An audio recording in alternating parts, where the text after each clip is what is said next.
Il y a tout juste un an, vous étiez chacun élu pour la première fois député. Vous entriez à l'Assemblée nationale. Il y avait d'ailleurs une écrasante majorité pour Emmanuel Macron. Je viens de recevoir le président de l'Assemblée nationale, François de Rugy. On va y revenir parce qu'il dit qu'il faut lancer une grande bataille du Parlement. On verra si vous êtes tous d'accord avec cela. Il dit qu'il faut plus de pouvoir pour les députés. Est-ce qu'il plaide pour votre paroisse?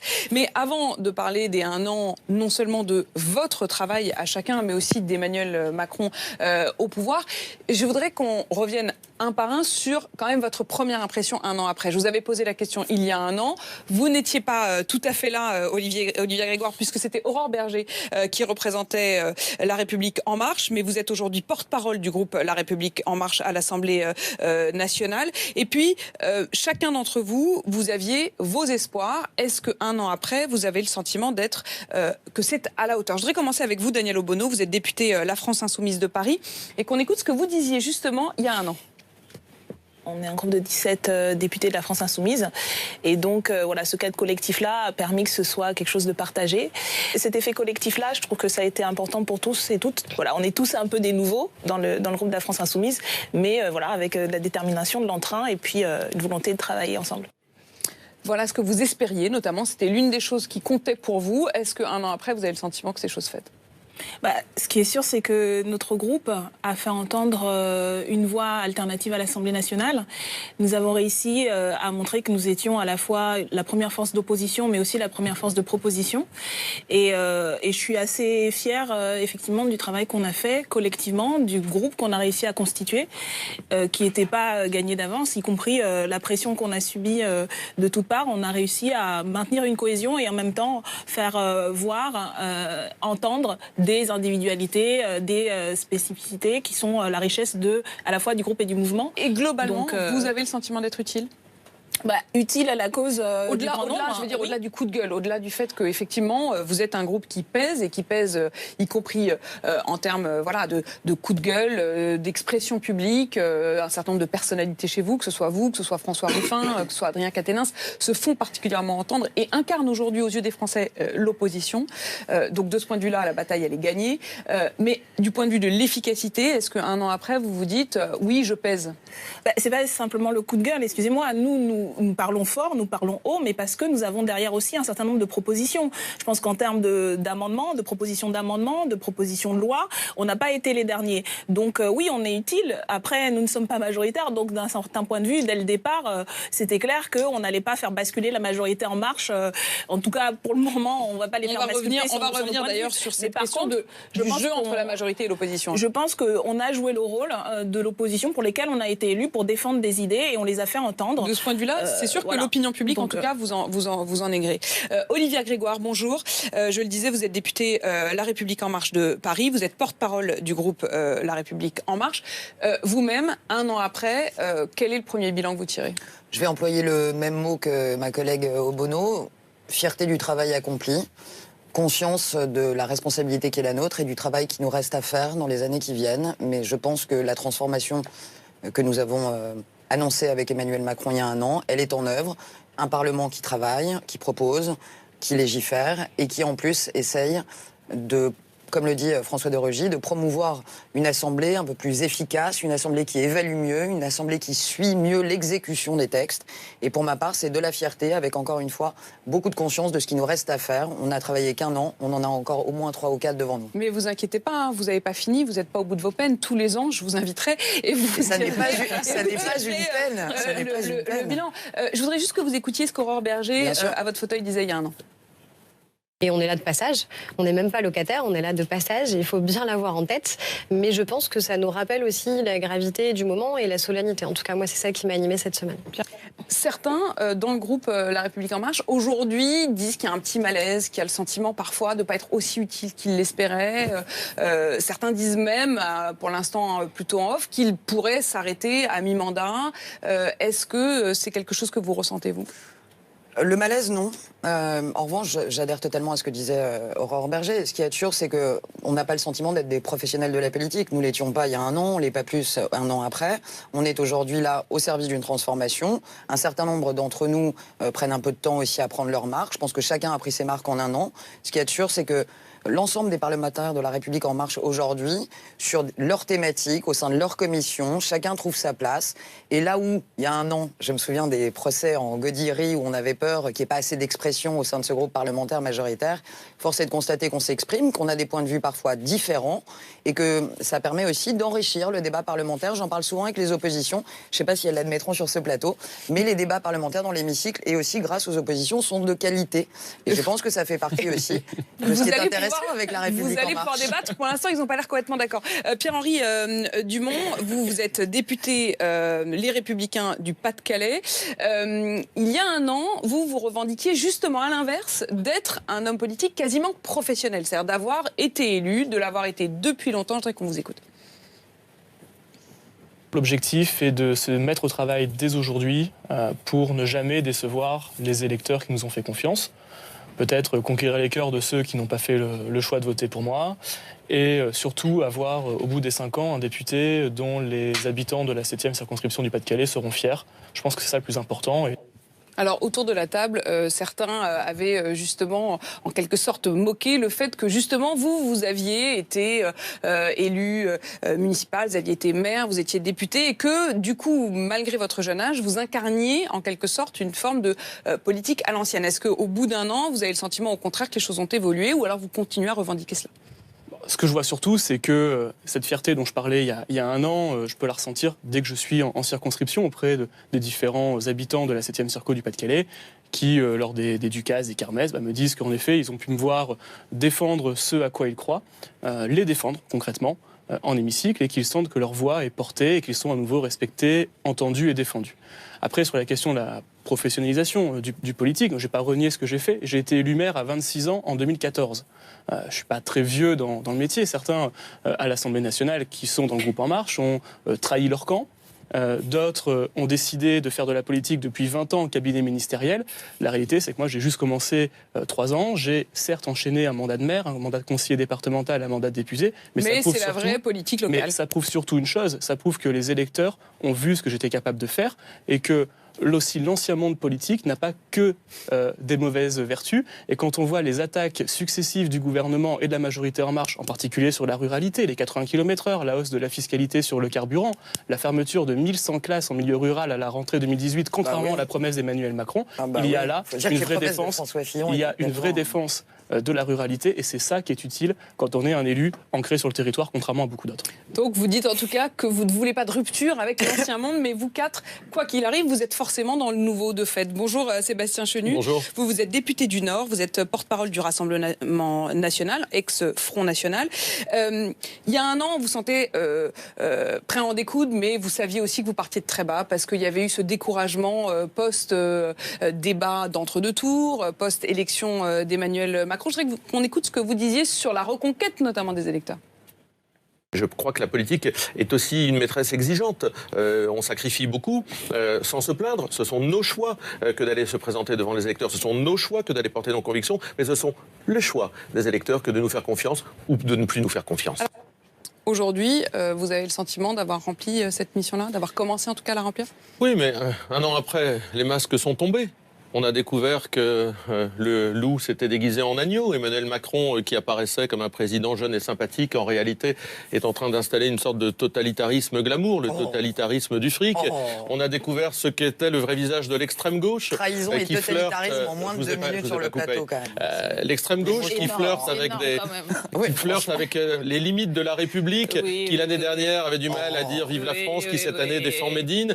On a découvert un PS et des Républicains perdus, dont l'obsession est de copier ce que fait le voisin. Et d'ailleurs, je le prends comme un hommage quand j'entends le discours de Laurent Wauquiez. Ça veut dire que nos analyses et nos positions sont celles qui, aujourd'hui, sont reconnues comme étant les plus pertinentes. Et puis surtout, et là, il n'y a pas de quoi être fier, moi je le dis à mes collègues, on a vu un système se regrouper pour empêcher les élus que nous sommes, des élus qui valent autant les uns que les autres, eh bien, de pouvoir faire un groupe, c'est-à-dire d'avoir les mêmes capacités que vous à se faire entendre avec du temps de parole. Et là-dessus, c'est pas très moderne. Voyez-vous, c'est pas très nouveau monde. C'est pour ça qu'on va réformer l'Assemblée. Oui, mais on parle.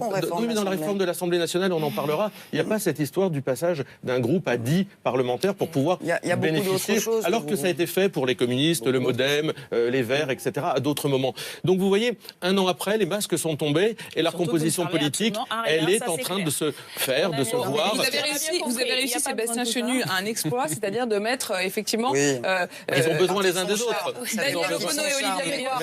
Ensuite, d'abord, je voudrais que vous puissiez répondre. Avant de réclamer une révolution constitutionnelle, etc. Pardonnez-moi, mais commencez par siéger le Front National. Là où on attend meilleurs députés. Là où on vous attend. C'est le cas des députés En Marche. 7 députés. Les compétitions quantitatives, nosdéputés.fr, vous ne trouverez pas là-dessus. Néanmoins, les 7 parlementaires Front National absents en commission sur le projet de loi Asile et Immigration. Nous sommes dans les 150 meilleurs. Vous n'avez pas siégé en commission sur le texte Asile, j'en suis navré. Je peux pas dire ça. Nous ne déposons pas nos amendements en commission parce qu'elles ne peuvent pas être débattues. Nous les déposons en séance. Mais évidemment, et d'ailleurs l'ensemble. Je vais terminer mon propos. Je vous assure que vous allez pouvoir parler. Vous savez, la démocratie, c'est laisser parler l'autre. En débat Asile-Immigration, non seulement nous avons été présents, non seulement l'ensemble des médias et vous-même ont retracé l'ensemble de ce que nous avons proposé, mais les députés En Marche qui se vendent un certain nombre de choses. Le bilan est catastrophique. Je vous donne un exemple très parlant. La loi fake news, il y a 10 jours. La loi fake news, il y a 10 jours. La fameuse loi fake news que voulait porter le président de la République. Le gouvernement et les députés En Marche n'ont même pas été capables de se mettre d'accord. Elle n'a pas été votée. C'est un échec. Elle n'a pas été votée. Elle est reportée au calendrier grec parce que les députés En Marche, dans leur amateurisme le plus total, ont été incapables de produire un texte sur lequel s'entendre. On essaie. Vous étiez contre ça. Bien sûr, c'est nous qui les avons fait reculer. C'est nous qui les avons fait reculer. Daniel Obono, vous commenciez à répondre. Non, mais j'ai pas envie de répondre parce que c'est juste dans l'excès. Oui, mais parce que. Alors ça s'arrête. S'il vous plaît. Alors ça s'arrête. Non, mais vous êtes journaliste, hein, vous êtes député, donc laissez-moi. Non, je ne vous parle pas à vous, je ne vous réponds pas à vous parce que de toute façon, il n'y a aucun contenu là-dedans. On sait très bien, vous ne servez à rien. Vous ne servez à rien. Je ne vous reparlerai pas de Médine, je vous le promets. Oui, mais si vous voulez, on va parler de. Je ne vous reparlerai pas de la France, je vous le promets. Oui, mais de ce qu'on a fait pour la France depuis un an. Monsieur Chenu, arrêtez de faire le guignol là, ça suffit. Vous faites du spectacle à l'Assemblée, mais pas sur un plateau. Monsieur Chenu, voilà, vous taisiez que vous laissiez parler les gens. Non, ne soyez pas comme ça. On n'est pas au Venezuela. Je pense que non mais c'est bon, vous avez fini votre sketch. Ça suffit. Au bout d'un an, vous en êtes toujours à faire le guignol et à faire n'importe quoi. Donc voilà. En fait, il y a un moment où il faut juste arrêter et laisser parler. Voilà. Donc ça, c'est assez exemplaire de la manière dont le Front National montre à quel point il ne sert à rien, si ce n'est à faire le diable de service qui effraie tout le monde. Et c'est vrai que ce que je peux vous dire, sur le débat immigration, bien sûr, on vous a ouvert la porte. Le ministre de l'Intérieur, d'ailleurs, a repris vos propos et vous étiez à fond là-dessus. Mais ce qu'on voit aussi, et moi, si on peut revenir à un an de bilan de politique, d'abord pas pour les députés de savoir qui est numéro 1, qui est numéro 2, mais pour la population, pour la majorité des gens aujourd'hui. Quel est le constat qui est fait, y compris parce que, effectivement, au début, Emmanuel Macron avait le visage de la nouveauté, etc. Mais ce qu'on a vu, c'est une politique qui s'inscrit dans la continuité de tout ce qui est fait depuis des années, que ce soit Sarkozy, que ce soit Hollande, c'est la même politique néolibérale. Et les Français et les Françaises, depuis au moins le 1er janvier, s'en sont rendus compte. Dans le portefeuille, soi-disant la politique pour le pouvoir d'achat, il est où le pouvoir d'achat pour les retraités? Il est où pour le pouvoir d'achat pour les salariés? On voit bien que le compte n'y est pas au bout d'un an et malheureusement, cette politique-là, elle va être continuée. Et je reviens sur un dernier détail. Je voudrais qu'on parle de la question des migrants. Oui, mais je vais en parler. Parce que même sur la question où on va aller dire ce qui reste un peu d'esprit de gauche, d'humanisme, etc., on a vu le visage de Gérard Collomb, les mots de Gérard Collomb, et surtout la politique aujourd'hui qui est menée. On a beau jeu de pointer du doigt l'Italie, on a beau jeu de pointer du doigt Trump, mais ce qui a été voté, c'est un recul. C'est un recul fondamental. On voit par exemple sur l'Aquarius, la population française, dans sa très grande majorité, était contre l'accueil de l'Aquarius. 67% des Français qui sont contre. Est-ce que ça, c'est pas un échec plus global Mais oui, mais bien sûr. sur ce que vous Non, c'est pas ce que nous on porte. Moi, je crois fondamentalement la solidarité, à l'humanité. Et je pense que si on posait les questions en ces termes-là aux Français, ils y répondraient. Par contre, juste je finis là-dessus, ça fait 30-40 ans que la propagande, y compris, ça je peux vous l'accorder, de l'extrême droite a aujourd'hui contaminé tout l'espace politique. Et on ne dit pas ce qui est la réalité aux Français et aux Françaises, que seuls 17% des réfugiés aujourd'hui sont accueillis en Europe. On ne dit pas la réalité, c'est que... On en a parlé tout à l'heure très largement sur les chiffres. Le problème, c'est que justement, depuis 20 ou 30 ans, ce qu'on raconte, c'est la submersion. Donc, il faut en accueillir plus, ce qu'on raconte, c'est les vagues, et que reprend le Gérard Collomb. Et quand un ministre de la République, effectivement, ministre de l'Intérieur, dit et reprend les mots du Front National. Donc, il faut en accueillir davantage. Alors, Olivia Grégoire, parce que je veux bien les monologues, mais là, je suis désolée, vous dites absolument n'importe quoi. Donc déjà, Madame Obono, si vous m'autorisez, laissez-moi terminer juste ma phrase, si vous m'autorisez à parler. Merci. Il n'y a pas de monopole d'humanité, de cœur chez les insoumis.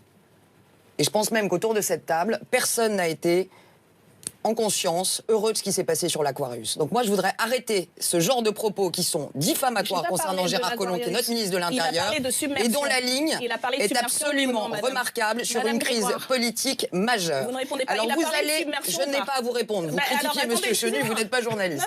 Donc, vous parlez le sujet est difficile. Vous parlez de la mise en cause. Vous dites que je vous ai mise en cause. Le retour de Boomerang est difficile, Mme Obono. Le retour de Boomerang est difficile. Oui, mais vous m'avez dit que j'ai mis en cause M. Collomb. Est-ce qu'il a parlé de traiter Monsieur Collomb d'utiliser les mêmes mots que le Front National. Alors je vais juste... Est-ce qu'il a parlé de submersion ou pas? Je n'ai pas à vous répondre, Madame Obono. Vous n'êtes pas la journaliste de ce plateau. Et vous mettez en cause. Je ne veux pas parler, moi je vais arrêter. Faisons un point, effectivement, sur les migrants. Olivia Grégoire.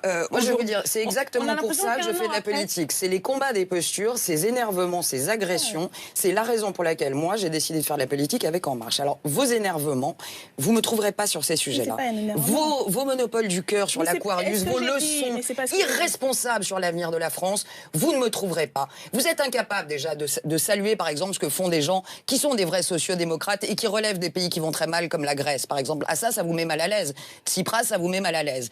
Vous n'avez absolument aucune doctrine chez les Insoumis si ce n'est d'ouvrir, bien sûr, l'ensemble des ports et de la France à tout le monde, en finançant avec de la dépense publique dont on ne sait pas où on la trouve, et en faisant des chèques sur l'avenir des générations qui viennent. Ça n'est pas ma conscience, ça n'est pas ma façon de voir la politique. Je pense que la position qu'a aujourd'hui le ministère de l'Intérieur et le président de la République est aujourd'hui sur le terrain en train de gérer le sujet plutôt que d'être dans l'invective.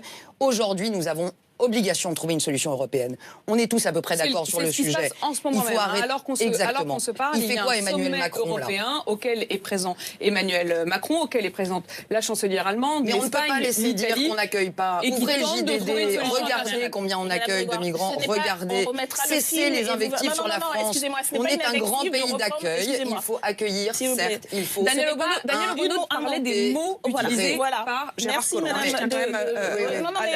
Ce n'est pas oui, mais au-delà des mots, Madame Obono, qu'est-ce que vous proposez? J'ai envie de vous dire à toutes les deux, au fond, vous êtes en train de représenter aussi ce qui se passe dans l'opinion publique. C'est-à-dire, on a le sentiment qu'aujourd'hui, le dialogue politique, c'est entre vous deux. C'est-à-dire, c'est entre les macronistes et la France insoumise. C'est effectivement le sentiment que ça donne, puisque je vous le disais tout à l'heure, la France, les Français considèrent que vous incarnez l'opposition. Je voudrais du coup, malgré tout, donner la parole également à la droite sur cette question des migrants. Et je voudrais qu'on entende... C'était toi avant que tu trahisses le parti. C'est qui la droite? Ah, voilà, visiblement. Qu'est-ce que vous répondez quand même à... Est-ce que vous avez été membre de... J'ai une réponse très simple. Que Laurent Wauquiez et Pierre C'était toi avant que tu ne trahisses. C'était toi avant que tu ne trahisses. Laurent Wauquiez et Pierre Dumont veuillent nous copier et nous ressembler. C'est une chose. Qu'ils se rassurent. On ne voudra jamais les copier et leur ressembler. Je vais terminer. Vous trahissez en quelque sorte dont vous arrivez. Je quitte une famille politique parce qu'elle a abandonné ses électeurs, parce qu'elle les a trahis pendant des années, parce qu'aujourd'hui, par faiblesse, par incapacité intellectuelle à se remettre en cause, parce qu'elle pense que, fort d'un réseau d'élus, d'un effet d'optique ou d'un accident industriel avec l'échec de François Fillon à l'élection présidentielle, eh bien, elle ne se remet pas en cause. Moi, je crois que ce que nous défendons dépasse la droite et la gauche. D'ailleurs, ce que défend En Marche dépasse la droite et la gauche, parce que nous faisons ce constat que la droite et la gauche ne sont plus les clivages pertinents. Donc que Pierre-Henri Dumont, à 30 ans, soit resté sur ces vieux clivages, c'est son problème. Mais qu'il se rassure, je n'ai pas du tout envie de lui ressembler. Simplement, de ce point de vue-là, effectivement, Pierre-Henri Dumont, lui, croit encore au clivage. C'est votre cas. Je voudrais juste qu'on écoute ce que vous disiez, justement, tous les deux, sur la question des migrants il y a un an, parce qu'aujourd'hui, on a le sentiment que cette question, elle est particulièrement brûlante, avec notamment l'épisode de l'Aquarius, avec la question Trump et la question de l'accueil des migrants et notamment des enfants, et puis avec ce sommet qui a lieu aujourd'hui même pour essayer de trouver une organisation européenne de la réponse aux migrants. Voilà ce que vous disiez déjà il y a un an, preuve que cette question était déjà très brûlante. Il ne faut surtout pas ouvrir de centre, surtout pas donner de points d'eau et de donner de nourriture, puisque ça créera un appel d'air. Et c'est comme ça que la jungle de Calais a commencé, Madame Obono. Parce que je précise que Daniel Obono, à l'instant, effectivement, vous leviez les yeux au ciel. La jungle de Calais, aux gens qui en ont besoin, mais il faut leur en donner, mais pas à Calais. Il faut leur en donner, mais pas à Calais. C'est-à-dire, on a des structures. Hors de la circonscription, on peut donner de l'eau. Non, mais Aurore, s'il te plaît, ne caricature pas. Viens vivre à Calais 2 secondes et tu verras ce qui se passe. Je suis désolée, moi, vous ne me ferez pas dire qu'on ne doit pas donner de l'eau à un migrant. Aujourd'hui, quel est votre point de vue? Je rappelle que vous êtes élu de la circonscription sur laquelle se trouve Calais. Dans ma circonscription, ça fait 20 ou 25 ans qu'on subit ces différentes vagues migratoires, où les gouvernements successifs, droite comme gauche, comme En Marche aujourd'hui, échouent à trouver une solution concrète. Et on voit bien que sur la question migratoire, depuis un an, rien n'a changé. Calais, toujours présent. Menton, toujours présent. Paris, c'est encore pire. Mayotte, c'est encore pire. Et quelle est l'action concrète d'Emmanuel Macron qui aujourd'hui se retrouve isolé je vais vous interroger justement sur sa proposition très concrète. Il l'a proposé hier soir, proposer des centres fermés sur le sol européen où les migrants attendraient l'examen de leur cas. Moi, ce que j'aimerais surtout beaucoup, c'est que la France applique déjà ses propres lois. Aujourd'hui, 96% des déboutés du droit d'asile restent en France. Le budget qui a été voté en 2018 pour les expulsions des déboutés du droit d'asile, les reconduites aux frontières, est en baisse de 15% par rapport au budget de 2017. Oui, ce sont les chiffres, je suis désolé de vous le dire. Il faut au moins apprendre. Qui a voté la baisse des crédits asile et immigration? Qui, monsieur Dumont? C'est le Sénat. Il est où le Sénat, monsieur Dumont? Ah bon, vous êtes en train de me dire que l'Assemblée nationale n'est pas capable de revenir sur un texte du Sénat? Écoutez, qui a proposé d'augmenter ce budget de 16%? C'est vous, peut-être? Écoutez, la réalité, c'est que le budget dédié aux expulsions sur la ligne 2018 est en baisse de 16% par rapport à 2017. Relisez vos chiffres, Madame Grégoire, je suis désolé de vous apprendre la vérité. La réalité également, c'est que pendant la loi Asile-Immigration, l'ensemble des propositions, les Républicains qui ont été faites, les très nombreux amendements, plusieurs centaines d'amendements qui ont été faits, ont tous été retoqués. Pas un n'a été accepté par la majorité. Pourquoi? Je ne sais pas. Simplement parce qu'ils sont représentants, certes, ce qu'ils estiment du nouveau monde, mais ils gardent des postures qui sont bien anciennes, parce que tout ce qui vient de l'opposition est forcément vu comme quelque chose de très mauvais. Et la réalité, c'est qu'on proposait des dispositifs qui étaient nécessaires pour pouvoir faciliter les expulsions, faciliter les mises en rétention. Tout ça n'a pas été appliqué. On prend acte du fait qu'il n'y a pas de volonté politique d'En Marche de mieux expulser. On verra évidemment ce qui ressort du sommet d'aujourd'hui. Mais Sébastien Chenu, le Rassemblement national se satisfait grandement du nouveau gouvernement en Italie. Je voudrais juste que vous entendiez la réponse italienne qui a été faite justement à cette proposition d'Emmanuel Macron. Voilà ce que lui a répondu le ministre italien Matteo Salvini. Si l'arrogance française pense transformer l'Italie en camp de réfugiés pour toute l'Europe, peut-être en versant quelques euros de pourboire, elle se fourvoie complètement. Cela dit, sur le fond, malgré tout, l'idée d'Emmanuel Macron de créer des centres fermés dans lesquels, du coup, les demandeurs d'asile et les demandeurs d'accueil restent le temps que leur demande soit acceptée, au fond, c'est plutôt quelque chose sur lequel vous diriez c'est une bonne méthode, non? Non, madame. Non. Nous ne dirons pas que c'est une bonne méthode. D'abord... ça permet de ne pas... je vais vous dire ce qu'on va dire. Voilà. Je vais vous dire ce qu'on va dire. Ce sera plus simple, c'est moi qui le dis que vous. J'en suis sûr. D'abord, un mot sur les Républicains. Les Républicains ont toujours des solutions avant les élections et après les élections, mais jamais lorsqu'ils sont au pouvoir. C'est une marque de fabrique assez intéressante, un peu dans tous les domaines. Mais je le dis parce que je vous dis quelque chose de très concret sur le droit du sol. Je vous dis quelque chose sur le droit du sol. Nous avons dit qu'il faut revenir sur le droit du sol. Nous avons déposé un amendement. Les Républicains n'ont pas voté. Donc bon, il y a une espèce toujours de duplicité. Sur ce qu'il faut faire. Moi, je crois qu'il faut reprendre le contrôle pour une nation de sa politique migratoire. D'ailleurs, c'est ce que font 95% des pays du monde. le Canada, l'Australie, la Grande-Bretagne reprennent le contrôle de leur politique migratoire, l'ont ou le reprennent. Et ça se traduit concrètement par quoi? Des frontières, évidemment, la capacité. Et nous, ce que nous proposons. Non, mais je vous ai donné différents pays qui ont différentes politiques migratoires. Ça ne veut pas dire que je suis en accord avec ces politiques migratoires, mais ils décident ce qui est bon pour leur peuple. Nous, ce que nous proposons et ce que nous pensons, c'est qu'il faut que la demande d'asile soit faite dans les pays de départ, à travers nos corps consulaires. Nous en avons dans tous les pays, et qu'ensuite, elle puisse être examinée. Il ne faut pas mettre les pays devant le fait accompli et attendre que les gens arrivent avec tout ce que ça risque, tous les risques qu'il y a à traverser la Méditerranée. Donc, arrivent sur les côtes européennes ou françaises. Vous êtes totalement sur la ligne italienne actuelle. Mais bien sûr, parce qu'il reprend le contrôle d'une politique migratoire que l'Union européenne lui dénie. Aujourd'hui, ce que fait le gouvernement, c'est une sorte de gestion de flux, si vous voulez, et ça n'en finira jamais. Olivier Grégoire disait tout à l'heure, malgré tout, aucun de nous quatre ne peut se satisfaire d'avoir vu ce bateau rejeté de côte en côte. Comment vous l'avez vécu personnellement? Je dirais même en termes de ressenti, quand vous avez su qu'il y avait 600 migrants qui, madame, peut se satisfaire de voir cela? Mais si on ne traite pas les causes profondes, c'est-à-dire un renversement de notre politique diplomatique, c'est-à-dire, comme je vous l'ai dit, la gestion différente du droit d'asile, eh bien, si on ne s'attaque pas aux causes, vous aurez, comme l'a dit d'ailleurs un porte-parole de la France Insoumise, 250 millions de migrants climatiques qu'il faudra accueillir. Ce n'est pas possible. Ou alors, il va falloir faire de la place. Parce que moi, je veux bien. Mais si on demande sans arrêt à nos compatriotes de faire de la place aux plus modestes, en priorité, pour accueillir des millions de migrants parce que ça n'en finira plus, nous aurons ces situations qui sont humainement impossibles, humainement insoutenables. Je voudrais que vous puissiez toutes les deux vous exprimer et ensuite on marquera une pause. Daniel Obono. Répondre déjà, parce que ça montre à quel point vraiment vous ne servez à rien et vous dites n'importe quoi. Quand on fait une demande, je finis. Quand on fait une demande d'asile, c'est qu'on cherche la protection en dehors de son pays.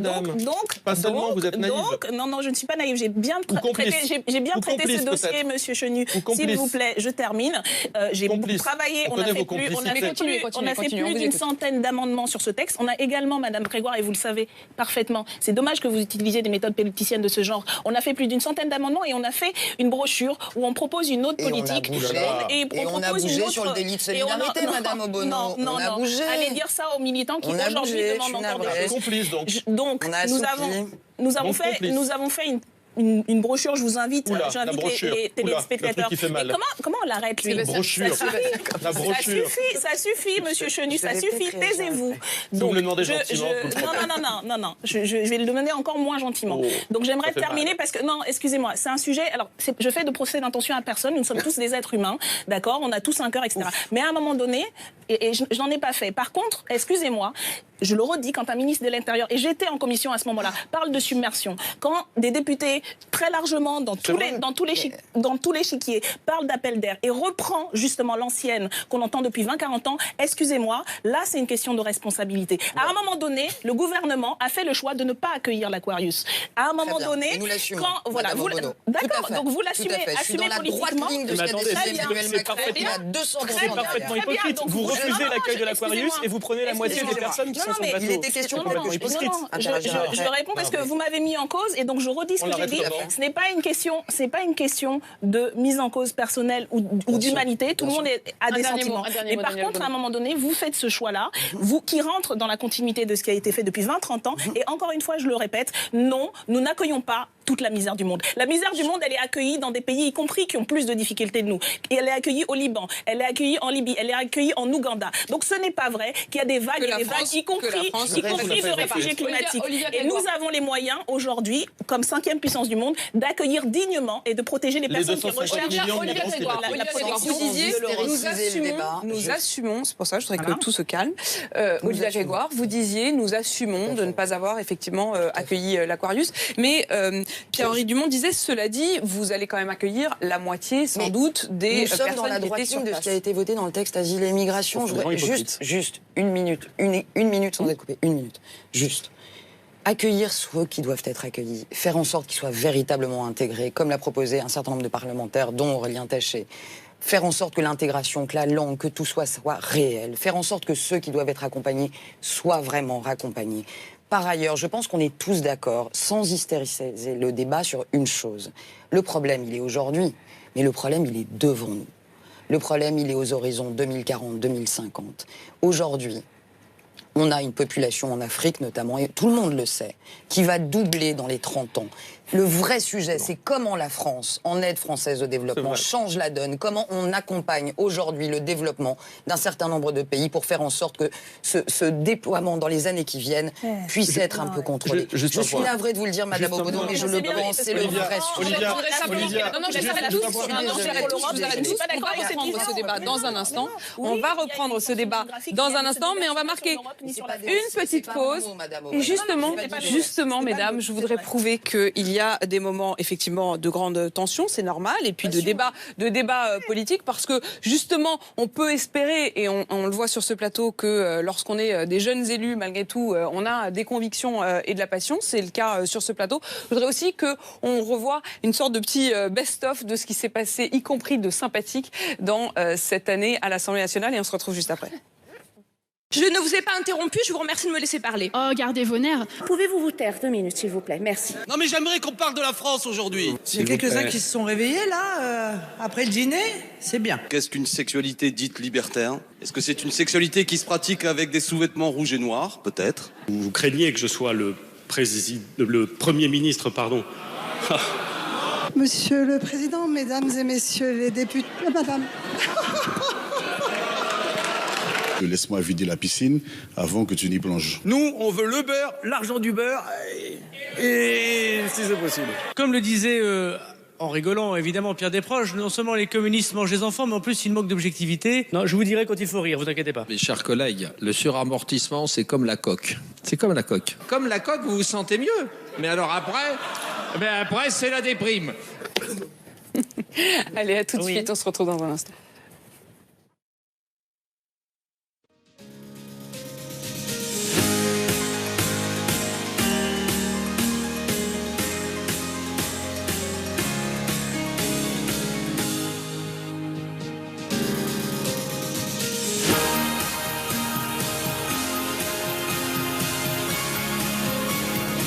BFM TV, première sur l'info, aussi sur votre mobile.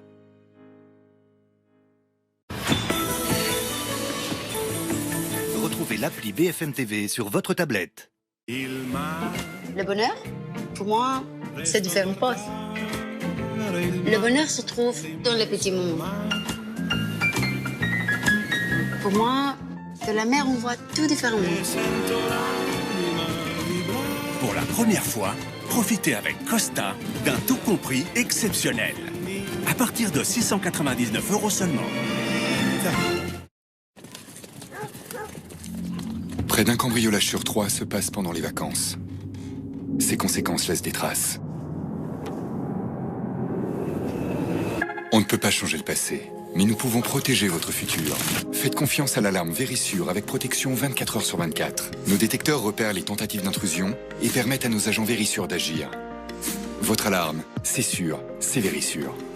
Pour profiter d'un pack à moins 50%, rendez-vous sur vérissure.fr. Avant, pendant et après le match, régalez-vous avec le kiosque pizza. Avec ce puissant moteur numérique, une nouvelle ère commence. Ce n'est certainement pas un appareil d'appoint. Le Dyson Cyclone V10 devient maintenant votre aspirateur principal. Tellement puissant que nous avons arrêté de développer des aspirateurs avec fil.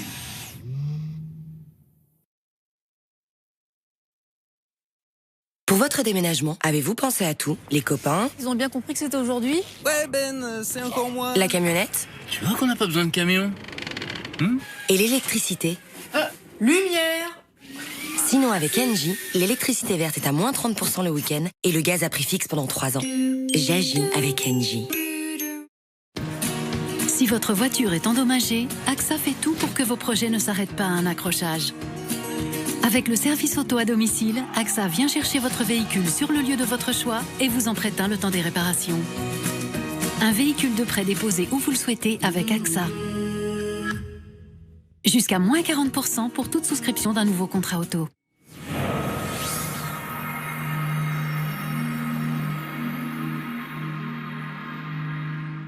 La revente facile avec Vendezvotrevoiture.fr. Vendezvotrevoiture.fr. Vendezvotrevoiture.fr. évaluez votre voiture en ligne gratuitement et vendez-la dans une agence proche de chez vous. vendezvotrevoiture.fr. Et quelle est la valeur de votre voiture? Vendezvotrevoiture.fr. Chez Bouygues Télécom, on se doute bien que là, vous n'êtes pas disponible. Là, vous l'étiez presque, mais en fait, non. Là, ça n'en prend pas le chemin. Et là, vous n'êtes disponible pour personne. Alors, chez Bouygues Télécom, notre service client est disponible quand vous l'êtes, avec les services inclus dans les nouveaux forfaits Sensations. Bouygues Télécom. Oui, bisous. Vous êtes très sollicité, Antoine. C'était mon fils. Il a toujours besoin d'un petit coup de pouce. Un jour pour un petit bricolage, un autre pour un petit coup de fer et souvent pour une petite faim. Chez Groupama, c'est notre assurance habitation qui donne à votre famille un petit coup de pouce. En ce moment, vous profitez de 2 mois offerts pour vous et de 4 mois pour vos enfants. Groupama, la vraie vie s'assure ici. Maman, je vais rater ma compète là. J'arrive. Salut Catherine, ça va? Maman, dépêche-toi. Vous inquiétez pas, je m'en occupe, Catherine.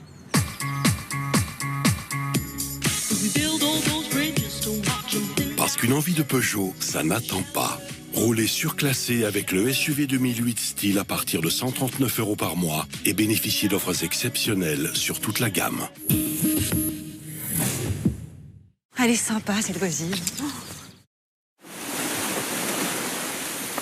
T'as vu? Il paraît qu'il pleut en France. De quoi ils se plaignent? Nous aussi, on est tout mouillés, hein.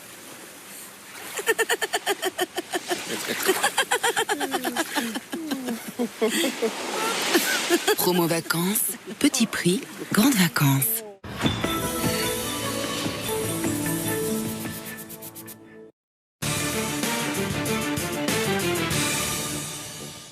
Et on poursuit cette émission 1 an après leur élection à l'Assemblée nationale. 4 députés font un premier bilan.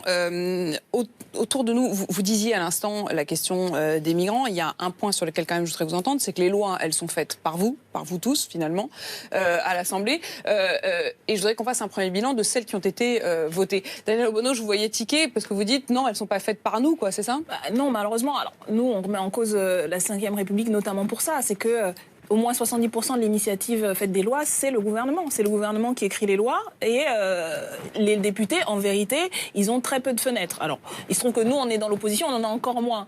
Mais voilà, tout de même... J'ai envie de dire, libre à vous à un moment de devenir majoritaire. Ah bah oui, bah c'est ce qu'on compte bien faire et on espère bien changer ça une fois qu'on aura lancé la Constituante et la 6e République, parce que c'est un problème, de mon point de vue, qui ne va pas s'arranger malheureusement avec ce qui est prévu, c'est-à-dire consolider le pouvoir exécutif qui est déjà extrêmement fort aujourd'hui, au détriment du parlementaire. Olivier Grégoire, vous entendez cette critique qui monte de la part de vos oppositions, puisque effectivement aujourd'hui on n'a pas une opposition, on en a plusieurs, ça c'est l'un des bilans notamment de cette première année, mais cette critique sur le fait majoritaire et le fait qu'aujourd'hui Emmanuel Macron concentre l'ensemble des pouvoirs et laisse assez peu d'espace à justement ses oppositions pour s'exprimer.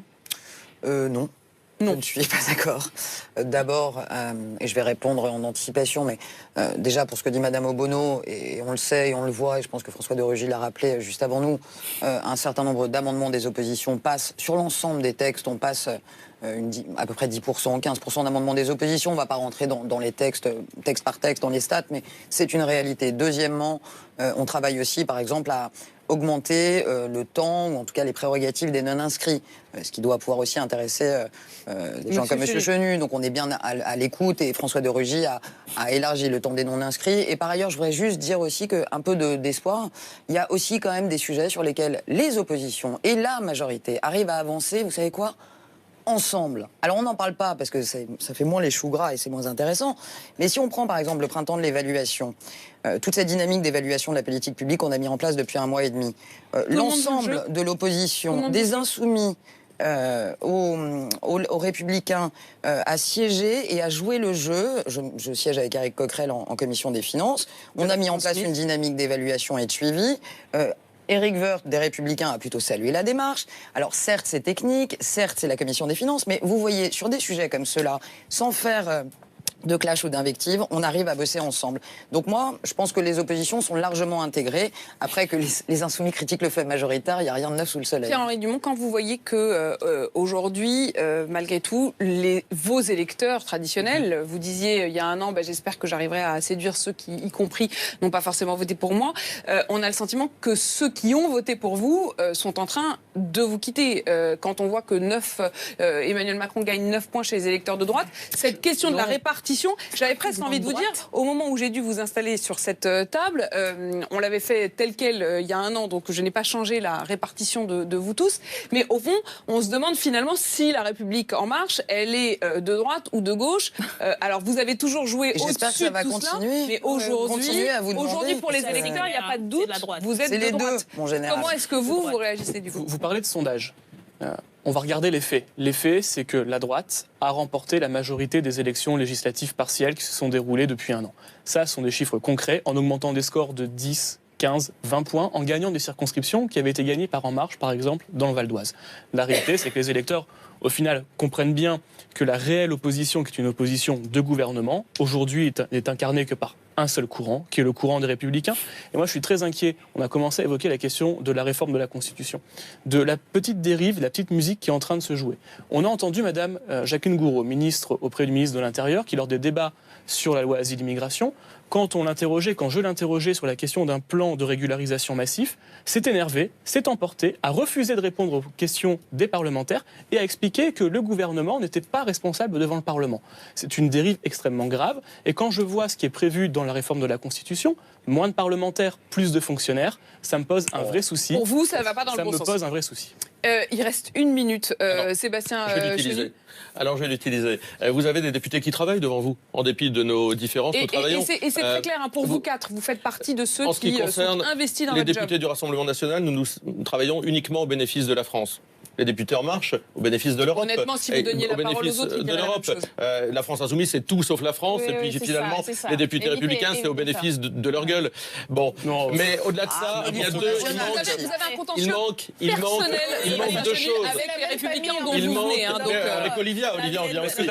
Vous n'avez pas réussi à j'ai une minute, je vais l'utiliser. Vous avez dû aller Deux propositions pour la réforme constitutionnelle. C'est la proportionnelle, parce que moi je représente avec mes collègues 11 millions d'électeurs, et c'est l'élargissement du champ du référendum. Quand on aura ces deux propositions qui deviendront des réalités, alors on pourra dire qu'on a rapproché la démocratie, qu'on a fait quelque chose de bien pour la démocratie, qu'on a rapproché nos concitoyens, nos compatriotes, des dirigeants et des hommes politiques qui votent les lois. Globalement, je le disais, s'il y a quand même un bon point à vous donner à chacun de vous quatre, c'est que vous êtes des députés qui bossent, qui travaillent. Un an après, le bilan de ce point de vue-là, il est aussi chiffré, il est sur le site internet de l'Assemblée nationale, et on le voit, tous les quatre, vous êtes particulièrement investis dans votre mission, en tout cas. Merci à tous les quatre d'avoir été là. On sent bien que la question des migrants est aussi au cœur aujourd'hui de ce clivage dont on ne sait plus s'il est de droite ou de gauche, mais effectivement qui en tout cas vous traverse chacun, y compris individuellement.